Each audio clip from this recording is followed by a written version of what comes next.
Eh, biniro nga ako eh. Biniro ko lang naman. Marami akong kaibigan naman sa house eh. Pumirma ka pala. Eh, senator judge ako eh.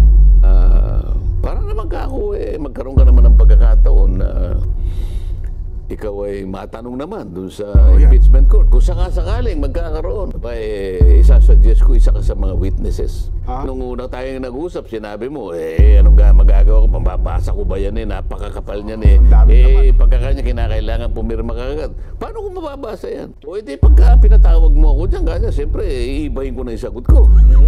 Yung sasabihin ko, sasabihin ko, binasa ko. Hindi, naintindihan mo.